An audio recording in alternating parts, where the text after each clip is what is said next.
Rajkot crime બ્રાન્ચની ટીમને એવી માહિતી મળેલ હતી કે બે ઇસમો જેમાં આકાશ પટેલ ઉર્ફે અક્કી અને બિલાલ શાહ એ બંને દ્વારા છેલ્લા 1 મહિનાની અંદર અનેક લોકોની સાથે ગાડીઓ ભાડે લઈ જઈ અને ભાડું નહીં ચૂકવી તેમની સાથે છેતરપિંડી આચરેલ છે। સૌ પ્રથમ તો આ જે બાતમી મળી તેના આધારે પીએસઆઈ હુણ અને તેની ટીમ દ્વારા એક ગાડીના માલિક જે છે જે તેમની પાસે ફરિયાદી તરીકે આવેલા તો તેમની જે ગાડી છે એને રિકવર કરવા માટેના પ્રયાસો હાથ ધરવામાં આવ્યા અને તે જ્યારે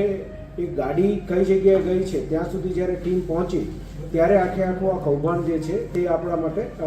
ક્લિયર થયું કે કઈ રીતે આ લોકો આખું કૌભાંડ આચરતા હતા। તો આની અંદર એવું હતું કે જે આ આકાશ પટેલ ઉર્ફે અક્કી જે છે તે અહીંયા જે લોકો સેલ્ફ ડ્રાઇવિંગ કરીને ગાડી ભાડે લઈ જવા માંગતા હોય તેવા જે કંઈ બી કંપનીઝ અને નાની ફર્મ્સ આવેલી છે તે કંપનીઝનો કોન્ટેક્ટ કરી અને જે ઘરઘરાલું અંદર ઓળખીતા હોય તેવા લોકોની ગાડી જે છે એ સેલ્ફ ડ્રાઇવિંગ માટે 15 દિવસ 20 દિવસ માટે ભાડે લઈ જતા હતા અને પછી તે ગાડી જે છે એ બિલાલને આપતો હતો અને બિલાલ આ ગાડીઓનો ઉપયોગ ક્યાંક ને ક્યાંક પોતાના બીજા અવૈધ ધંધા છે કે જેમાં એ ડીઝલ ચોરીના કૌભાંડ સાથે પણ સંકળાયેલો છે તો તેના માટે આ ગાડીઓનો ઉપયોગ કરતો અને તેના આ કેમ કે એ અવૈધ ધંધા માટે આ ગાડીઓનો ઉપયોગ કરતો એટલે જે રૂટીન ભાડું આવતું હોય એના કરતાં દોઢું કોઈ વાર ડબલ ભાડું પણ એ ચૂકવી દેતો હતો અને એ પછી એ ગાડીઓ જે છે એ થોડો સમય થાય એટલે એ ગાડીઓ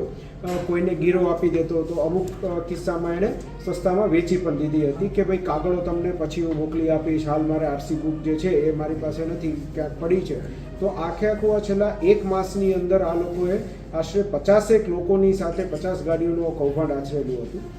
જે ટોટલ કૌભાંડની કિંમત આપણે જોઈએ તો 3,60,00,000ની આસપાસની ગાડીઓની કિંમત થાય છે, જેમાંથી ક્રાઇમ બ્રાન્ચ દ્વારા હાલ 47 ગાડીઓ 3,51,00,000 રૂપિયા આસપાસની રિકવર કરવામાં આવેલી છે અને અલગ અલગ પોલીસ સ્ટેશનમાં ફરિયાદીઓ દ્વારા ગુનો દાખલ કરવામાં આવે છે, જેમાં બી ડિવિઝનની અંદર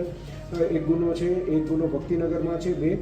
રાજકોટ તાલુકામાં ગુના દાખલ થયેલા છે અને આ તમામ ગુનાઓ જે છે તેની તપાસ હાલ ક્રાઇમ બ્રાન્ચ દ્વારા ચલાવવામાં આવી રહી છે। સાહેબ, આ બિલાલ ક્યાં રહેતો હતો ને તે આ ગાડીઓ ક્યાં રાખતો હતો? બિલાલ જે છે એમાં એવું છે કે ગાડીઓનો જે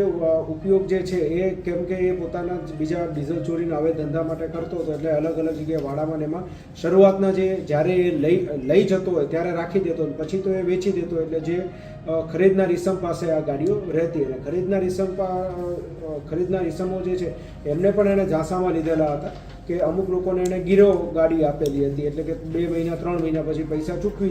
ચૂકવીને ગાડી છોડાઈ જશે એમ કહેલું હતું। અમુક લોકોને એને એવું કીધું કે હું તમને 10-15 દિવસની અંદર એના ગાડીના કાગળો પહોંચતા કરી દઈશ, પછી તમે લોકોને આપણે આરટીઓની અંદર તમારા નામે ચડી જશે। આ રીતે બંને બાજુ એ લોકોએ છેતરપિંડી હશે। સાહેબ, ક્યાં જિલ્લાઓમાં ગાડી વેચતો હતો ખાસ અહીંયા સૌરાષ્ટ્રની અંદર એ રાજકોટ રૂરલના અમુક ગામડાઓની અંદર ગયેલી છે, મોરબી પડધરી બાજુ ગયેલી છે, જામનગરની અંદરથી આપણે રિકવર થયેલું છે અને અમુક ગાડી કચ્છ બાજુથી આ ગાડીઓ રિકવર થયેલી છે। સાહેબ, આમાં હજુ કોઈ વધુ ગાડીઓ મળી તેવી સંભાવના? હાલ આપણે ટોટલ 3 ગાડી રિકવર કરવાની બાકી છે અને તેના પ્રયાસો શરૂ છે અને આ સિવાય પણ બીજી ગાડીઓ 5 થી 6 અમને બાતમી મળી છે કે એણે વેચી આ રીતે છેતરપિંડી કરેલી હોઈ શકે છે, એટલે ફરિયાદીઓનો સંપર્ક કરી અને તેમાં પણ આગળ કાયદેસરની કાર્યવાહી કરીશું।